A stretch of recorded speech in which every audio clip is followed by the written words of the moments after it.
The Thousand-and-Second Tale of Scheherazade by Edgar Allan Poe. Having had occasion lately, in the course of some Oriental investigations, to consult the Telmanau Isitsornot, a work which, like the Zohar of Simeon Jakides, is scarcely known at all, even in Europe, and which has never been quoted to my knowledge by any American, if we accept, perhaps, the author of the Curiosities of American Literature. Having had occasion, I say, to turn over some pages of the first-mentioned very remarkable work, I was not a little astonished to discover that the literary world has hitherto been strangely in error respecting the fate of the vizier's daughter, Scheherazade, as that fate is depicted in the Arabian Nights, and that the denouement there given, if not altogether inaccurate, as far as it goes, is at least to blame in not having gone very much farther. For full information on this interesting topic, I must refer the inquisitive reader to the Isitsornot itself. But in the meantime, I shall be pardoned for giving a summary of what I there discovered. It will be remembered that, in the usual version of the tales, a certain monarch, having good cause to be jealous of his queen, not only puts her to death, but makes a vow, by his beard and the prophet, to espouse each night the most beautiful maiden in his dominions, and the next morning to deliver her up to the executioner. Having fulfilled this vow for many years to the letter, and with a religious punctuality and method that conferred great credit upon him as a man of devout feeling and excellent sense, he was interrupted one afternoon, no doubt at his prayers, by a visit from his Grand Vizier, to whose daughter, it appears, there had occurred an idea. Her name was Scheherazade, and her idea was that she would either redeem the land from the depopulating tax upon its beauty, or perish after the approved fashion of all heroines in the attempt. Accordingly, and although we do not find it to be leap year, which makes the sacrifice more meritorious, she deputes her father, the Grand Vizier, to make an offer to the king of her hand. This hand the king eagerly accepts. He had intended to take it at all events, and had put off the matter from day to day, only through fear of the vizier. But in accepting it now, he gives all parties very distinctly to understand that Grand Vizier or no Grand Vizier, he has not the slightest design of giving up one iota of his vow or of his privileges. When therefore the fair Scheherazade insisted upon marrying the king, and did actually marry him, despite her father's excellent advice not to do anything of the kind. When she would and did marry him, I say will I nil I, it was with her beautiful black eyes as thoroughly open as the nature of the case would allow. It seems, however, that this politic damsel, who had been reading Machiavelli beyond doubt, had a very ingenious little plot in her mind. On the night of the wedding, she contrived, upon I forget what specious pretense, to have her sister occupy a couch sufficiently near that of the royal pair to admit of easy conversation from bed to bed.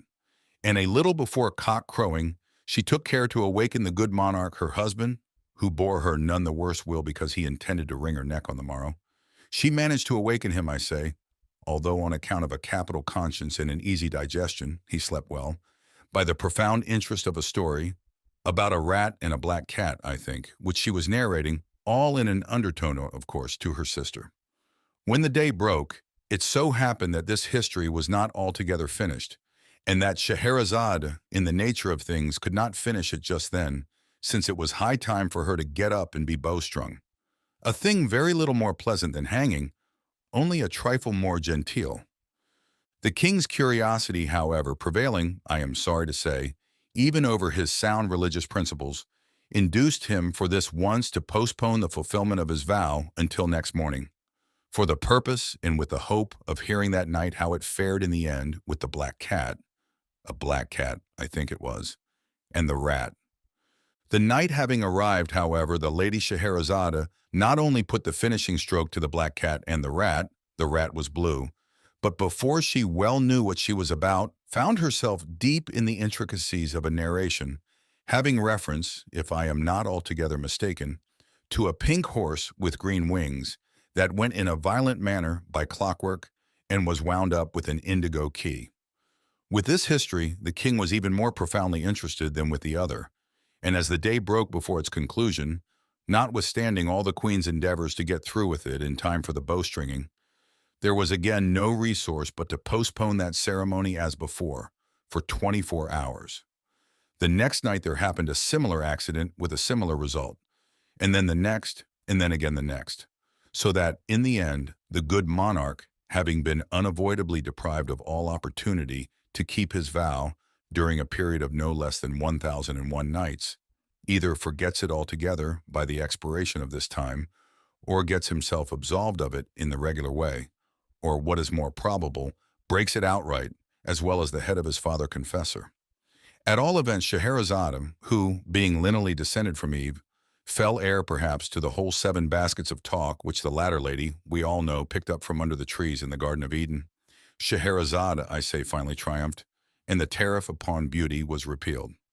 Now this conclusion, which is that of the story as we have it upon record, is no doubt excessively proper and pleasant, but alas, like a great many pleasant things, is more pleasant than true, and I am indebted altogether to the "Ici sur not" for the means of correcting the error. Le mieux, says a French proverb, est l'ennemi du bien. And in mentioning that Scheherazade had inherited the 7 baskets of talk, I should have added that she put them out at compound interest until they amounted to 77. "My dear sister," said she on the 1002nd night, I quote the language of the Isitsöornot at this point verbatim.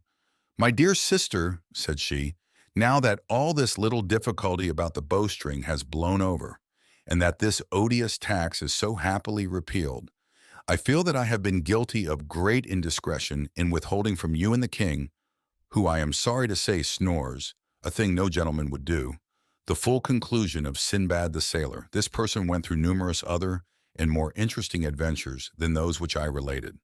But the truth is, I felt sleepy on the particular night of their narration, and so was seduced into cutting them short, a grievous piece of misconduct, for which I only trust that Allah will forgive me. But even yet it is not too late to remedy my great neglect. And as soon as I have given the king a pinch or two in order to wake him up so far that he may stop making that horrible noise, I will forthwith entertain you, and him, if he pleases, with the sequel of this very remarkable story." Hereupon the sister of Scheherazade, as I have it from the Isitsöornot, expressed no very particular intensity of gratification. But the king, having been sufficiently pinched, at length ceased snoring, and finally said, "Hum!" and then "Who?" when the queen, understanding these words, which are no doubt Arabic, to signify that he was all attention, and would do his best not to snore any more, the queen, I say, having arranged these matters to her satisfaction, re-entered thus at once into the history of Sinbad the Sailor. "At length in my old age," these are the words of Sinbad himself, as retailed by Scheherazade, "at length in my old age, and after enjoying many years of tranquility at home, I became once more possessed of a desire of visiting foreign countries. And one day, without acquainting any of my family with my design, I packed up some bundles of such merchandise as was most precious and least bulky, and, engaging a porter to carry them, went with him down to the seashore to await the arrival of any chance vessel that might convey me out of the kingdom into some region which I had not as yet explored. Having deposited the packages upon the sands, we sat down beneath some trees and looked out into the ocean in the hope of perceiving a ship. But during several hours we saw none whatever. At length I fancied that I could hear a singular buzzing or humming sound, and the porter, after listening a while, declared that he also could distinguish it. Presently it grew louder, and then still louder, so that we could have no doubt that the object which caused it was approaching us. At length, on the edge of the horizon, we discovered a black speck, which rapidly increased in size until we made it out to be a vast monster, swimming with a great part of its body above the surface of the sea. It came toward us with inconceivable swiftness, throwing up huge waves of foam around its breast, and illuminating all that part of the sea through which it passed, with a long line of fire that extended far off into the distance. As the thing drew near, we saw it very distinctly. Its length was equal to that of 3 of the loftiest trees that grow, and it was as wide as the great hall of audience in your palace, O most sublime and munificent of the caliphs. Its body, which was unlike that of ordinary fishes, was as solid as a rock, and of a jetty blackness throughout all that portion of it which floated above the water, with the exception of a narrow blood-red streak that completely begirdled it. The belly, which floated beneath the surface, and of which we could get only a glimpse now and then as the monster rose and fell with the billows, was entirely covered with metallic scales, of a color like that of the moon in misty weather. The back was flat and nearly white, and from it there extended upwards of 6 spines, about half the length of the whole body. This horrible creature had no mouth that we could perceive, but as if to make up for this deficiency, it was provided with at least 80 of eyes that protruded from their sockets like those of the green dragonfly, and were arranged all around the body in 2 rows, one above the other, in parallel to the blood-red streak which seemed to answer the purpose of an eyebrow. 2 or 3 of these dreadful eyes were much larger than the others, and had the appearance of solid gold. Although this beast approached us, as I have before said, with the greatest rapidity, it must have been moved altogether by necromancy, for it had neither fins like a fish, nor web feet like a duck, nor wings like the seashell which is blown along in the manner of a vessel. Nor yet did it writhe itself forward as do the eels. Its head and its tail were shaped precisely alike, only not far from the latter were 2 small holes that served for nostrils, and through which the monster puffed out its thick breath with prodigious violence, and with a shrieking, disagreeable noise. Our terror at beholding this hideous thing was very great, but it was even surpassed by our astonishment when, upon getting a nearer look, we perceived upon the creature's back a vast number of animals about the size and shape of men, and altogether much resembling them, except that they wore no garments, as men do, being supplied, by nature no doubt, with an ugly, uncomfortable covering, a good deal like cloth, but fitting so tight to the skin as to render the poor wretches laughably awkward and put them apparently to severe pain. On the very tips of their heads were certain square-looking boxes, which at first sight I thought might have been intended to answer as turbans, but I soon discovered that they were excessively heavy and solid, and I therefore concluded they were contrivances designed, by their great weight, to keep the heads of the animals steady and safe upon their shoulders. Around the necks of the creatures were fastened black collars, badges of servitude no doubt, such as we keep on our dogs, only much wider and infinitely stiffer, so that it was quite impossible for these poor victims to move their heads in any direction without moving the body at the same time. And thus they were doomed to perpetual contemplation of their noses, a view puggish and snubby in a wonderful, if not positively in an awful degree. When the monster had nearly reached the shore where we stood, it suddenly pushed out one of its eyes to a great extent, and emitted from it a terrible flash of fire, accompanied by a dense cloud of smoke, and a noise that I can compare to nothing but thunder. As the smoke cleared away, we saw one of the odd man animals standing near the head of the large beast with a trumpet in his hand, through which, putting it to his mouth, he presently addressed us in loud, harsh, and disagreeable accents, that perhaps we should have mistaken for language had they not come altogether through the nose. Being thus evidently spoken to, I was at a loss how to reply, as I could in no manner understand what was said, and in this difficulty I turned to the porter, who was near swooning through affright, and demanded of him his opinion as to what species of monster it was, what it wanted, and what kind of creatures those were that so swarmed upon its back. To this the porter replied, as well as he could for trepidation, that he had once before heard of this sea beast, that it was a cruel demon, with bowels of sulfur and blood of fire, created by evil genii as the means of inflicting misery upon mankind, that the things upon its back were vermin, such as sometimes infest cats and dogs, only a little larger and more savage, and that these vermin had their uses, however evil, for through the torture they caused the beast by their nibbling and stingings, it was goaded into that degree of wrath which was requisite to make it roar and commit ill, and so fulfill the vengeful and malicious designs of the wicked genii. This account determined me to take to my heels, and without once even looking behind me, I ran at full speed up into the hills, while the porter ran equally fast, although nearly in an opposite direction, so that by these means he finally made his escape with my bundles, of which I have no doubt he took excellent care, although this is a point I cannot determine, as I do not remember that I ever beheld him again.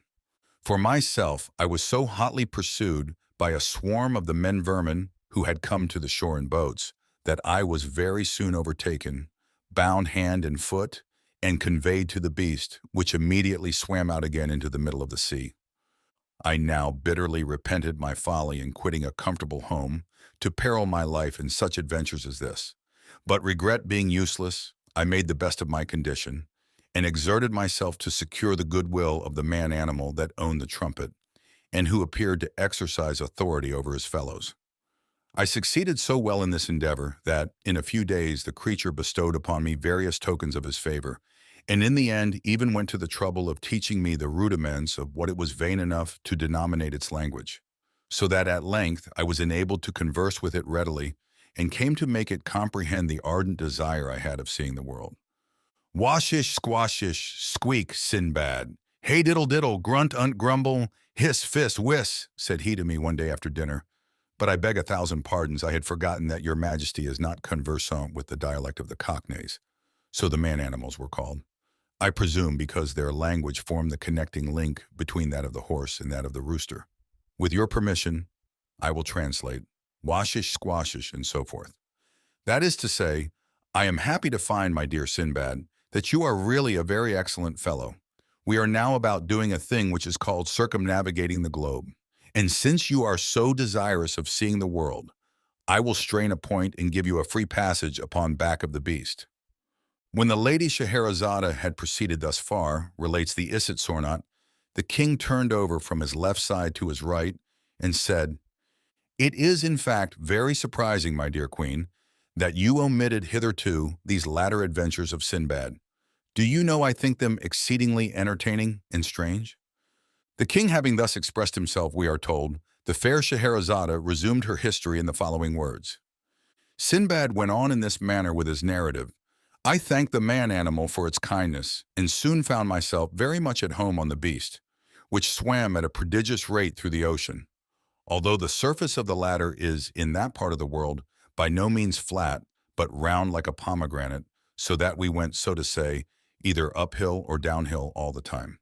That, I think, was very singular, interrupted the king. Nevertheless, it is quite true, replied Scheherazade. I have my doubts, rejoined the king, but pray, be so good as to go on with the story. I will, said the queen. The beast, continued Sinbad to the caliph, swam, as I have related, uphill and downhill until at length we arrived at an island, many hundreds of miles in circumference, but which nevertheless had been built in the middle of the sea by a colony of little things like caterpillars. Said the king. Leaving this island, said Sinbad, for Scheherazade, it must be understood, took no notice of her husband's ill-mannered ejaculation. Leaving this island, we came to another where the forests were of solid stone, and so hard that they shivered to pieces the finest tempered axes with which we endeavored to cut them down. Said the king again, but Scheherazade, paying him no attention, continued in the language of Sinbad. Passing beyond this last island, we reached a country where there was a cave that ran to the distance of 30 or 40 miles within the bowels of the earth, and that contained a greater number of far more spacious and more magnificent palaces than are to be found in all Damascus and Baghdad. From the roofs of these palaces there hung myriads of gems, like diamonds, but larger than men, and in among the streets of towers and pyramids and temples, there flowed immense rivers as black as ebony and swarming with fish that had no eyes. Said the king. We then swam into a region of the sea where we found a lofty mountain, down whose sides there streamed torrents of melted metal, some of which were 12 miles wide and 60 miles long, while from an abyss on the summit issued so vast a quantity of ashes that the sun was entirely blotted out from the heavens, and it became darker than the darkest midnight, so that when we were even at the distance of 150 miles from the mountain, it was impossible to see the whitest object, however close we held it to our eyes. Said the king. After quitting this coast, the beast continued his voyage until we met with a land in which the nature of things seemed reversed. For we here saw a great lake, at the bottom of which, more than 100 feet beneath the surface of the water, there flourished in full leaf a forest of tall and luxuriant trees. Who, said the king, some 100 miles farther on, brought us to a climate where the atmosphere was so dense as to sustain iron or steel, just as our own does feather. Fiddle-de-dee, said the king. Proceeding still in the same direction, we presently arrived at the most magnificent region in the whole world. Through it, there meandered a glorious river for several thousands of miles. This river was of unspeakable depth, and of a transparency richer than that of amber. It was from 3 to 6 miles in width, and its banks, which arose on either side to 1,200 feet in perpendicular height, were crowned with ever-blossoming trees and perpetual, sweet-scented flowers that made the whole territory one gorgeous garden. But the name of this luxuriant land was the kingdom of horror, and to enter it was inevitable death. "Humph," said the king. "We left this kingdom in great haste, and after some days came to another, where we were astonished to perceive myriads of monstrous animals with horns resembling scythes upon their heads.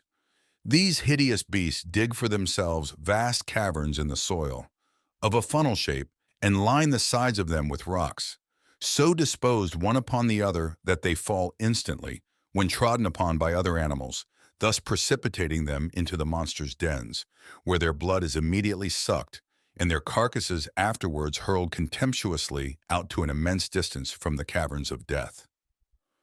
"Pooh!" said the king. "Continuing our progress, we perceived a district with vegetables that grew not upon any soil but in the air. There were others that sprang from the substance of other vegetables, others that derived their substance from the bodies of living animals.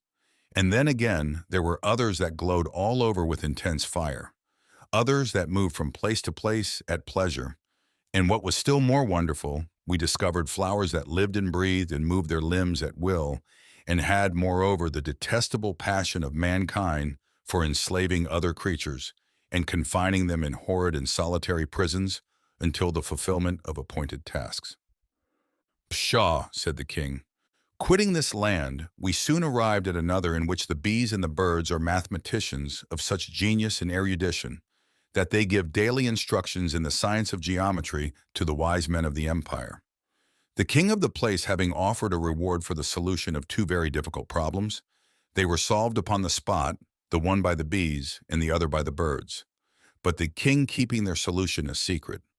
It was only after the most profound researches and labor, and the writing of an infinity of big books, during a long series of years, that the men mathematicians at length arrived at the identical solutions which had been given upon the spot by the bees and by the birds."